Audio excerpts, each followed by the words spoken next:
Yes, lads. So I'm going to do a bit of a series, a YouTube series, in fact, on Football on Trent and how it all started. So this is going to come from a organizer's perspective.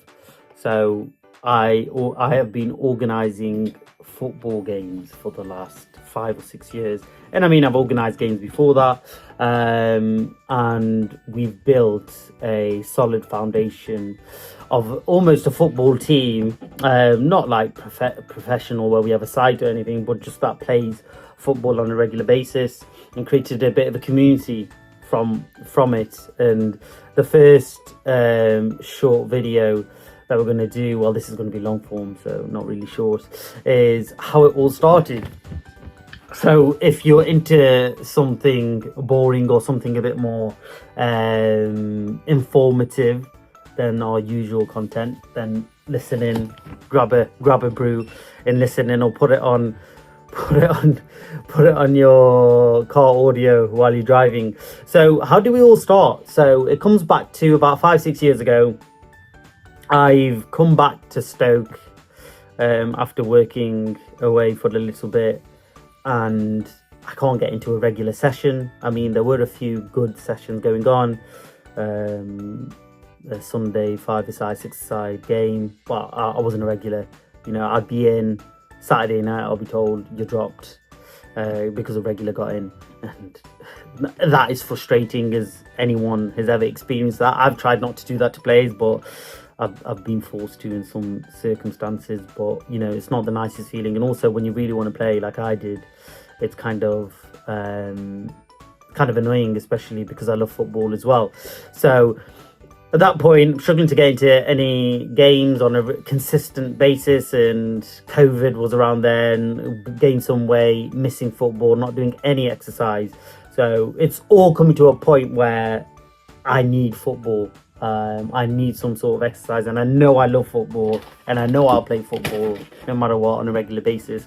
So what can I do? So I was talking to my mate, close friend of mine, and he's a really good motivator, and he was just like, let's just make it happen. And I was like, yeah, why not? The other thing was we did have games even there. Don't get me wrong, it's not like I didn't play at all, but these players would play sometimes, it'll get too cold, they wouldn't play for like 3-4 months. And you know, I want to play all the time. I don't care what weather it is. I mean, when it's absolutely freezing, you know, there comes a point where you're just like, well, even then, when you turn up on the pitch and you start kicking ball around, you're just raring to go.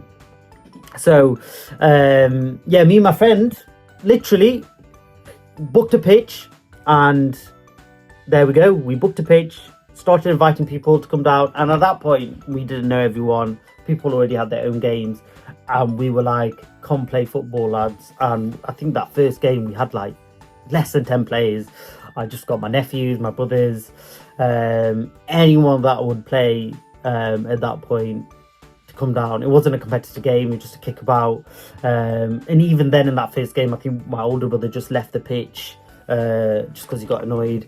So that was our first game. Wasn't a success in any right, wasn't a competitive game, but we started something. And although it was small and really like insignificant in terms of what we are now, it was a start of something, a commitment that we were willing to make at that point. And we kept booking it week on, week out, and we slowly started inviting more and more players, and that's where it started becoming something more solid. There was a base. So for a while, yeah, we were bringing in all sorts of players, all different types of quality, and we slowly built that up, and turned it into something massive. 4 or 5 years later, we have semi-pro players playing with us. We've had one professional player play with us. We've had another guy who's, you know, gone into football content creation massively and been on Sidemen videos. And we've had the local community play with us, players that have played with us for 5-6 years, you know, the originals. And some guys have played with longer previous to that. And it's good to build a football community like this, and back then, it was just me and my friend were like, we just want to play. But there's loads of other people that want to do similar things to you. It's just finding them and putting a bit of effort to do that. And sometimes, pushing yourself at points where you might feel a little bit embarrassed to go ask someone, or, getting out of your comfort zone. And that's what we did. And that's what we achieved. And I mean, there's no financial benefit. It all costs us, playing football. We have to pay to play. So it really is something that we were passionate about. We really enjoyed. Unfortunately, my friend who did start this whole thing with me, after about 6 months, he stopped playing. He just lost the love for it. I mean, at that point, we were picking up people in our cars. We had me and him had both full cars, 10 people coming in 2 cars, and it became a bit of a job then.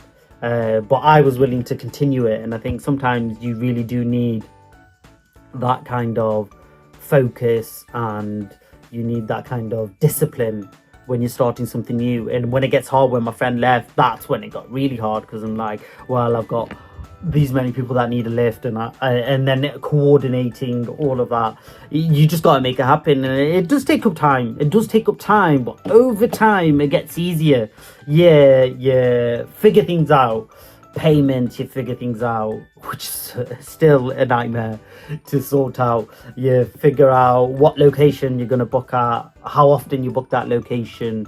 You figure out what players you want, what type of style of football, competitiveness you want, and you build that within the team. So you start building all these blocks, and then about 2-3 years ago, which everyone thinks that the social media side of things started at the start of Football On Trent. It didn't. It started quite late into it, and that all started from one of the players getting injured, but we'll get into that another time.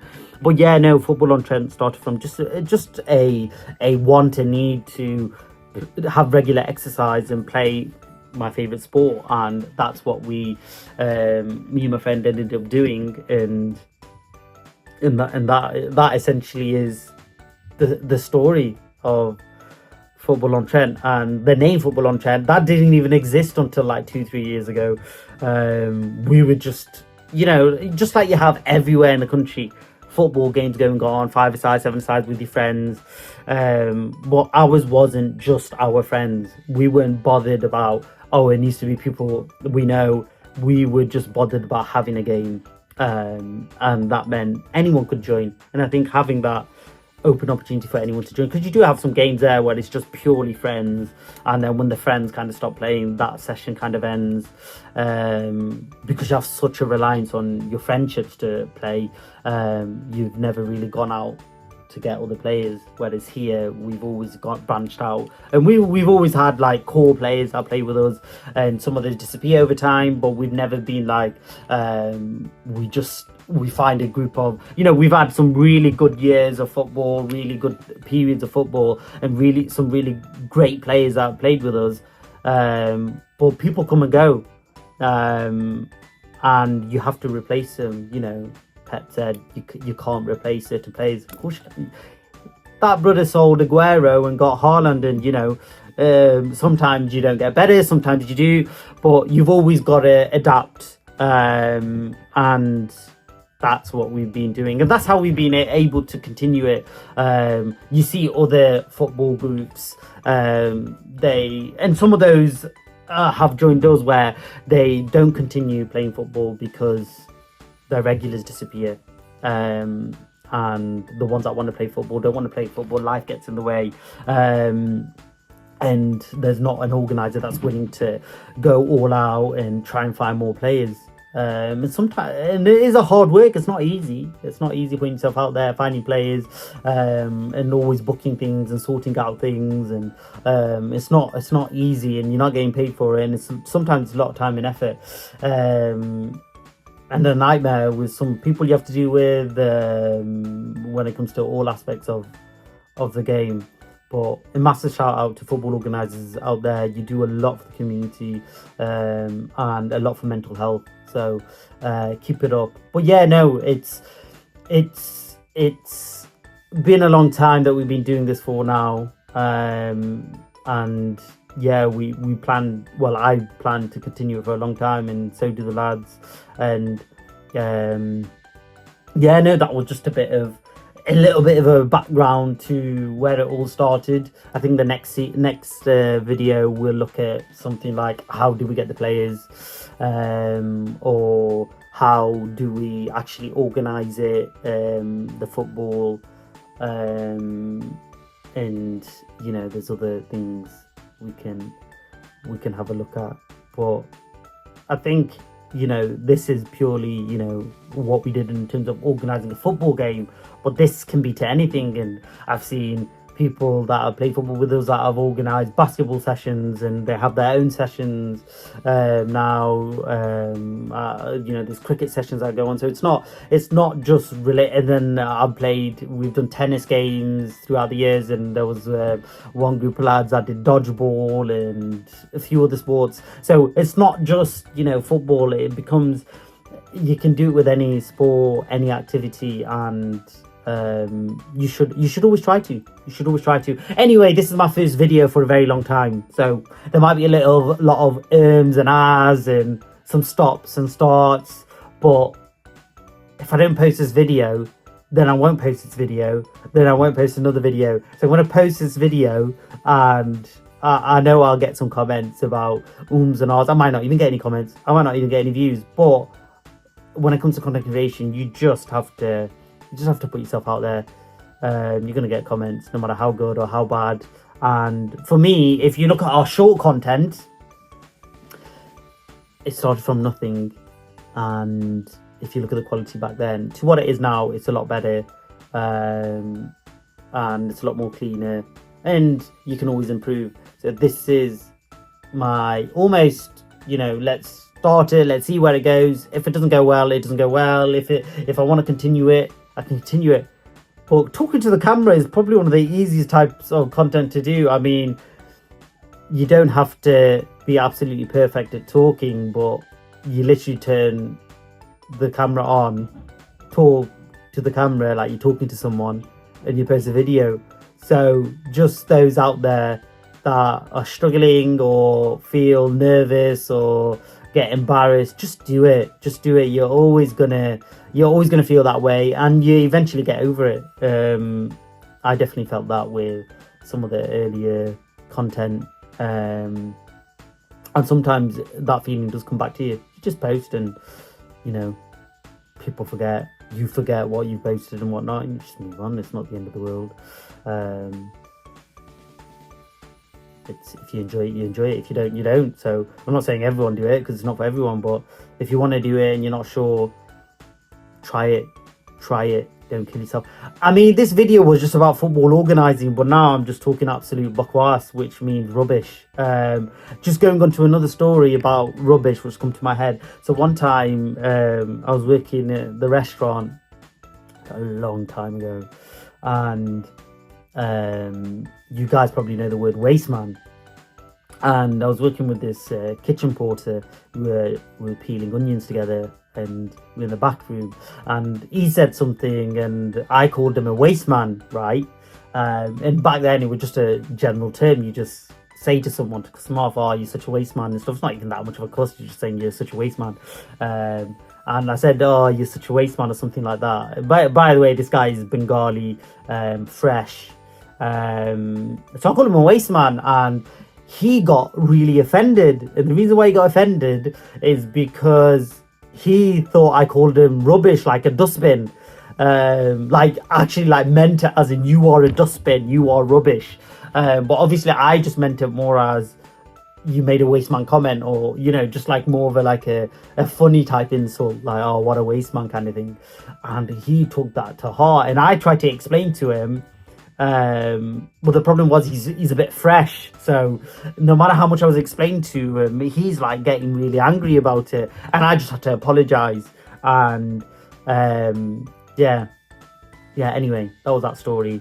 There's a funny story about him and the border agency as well.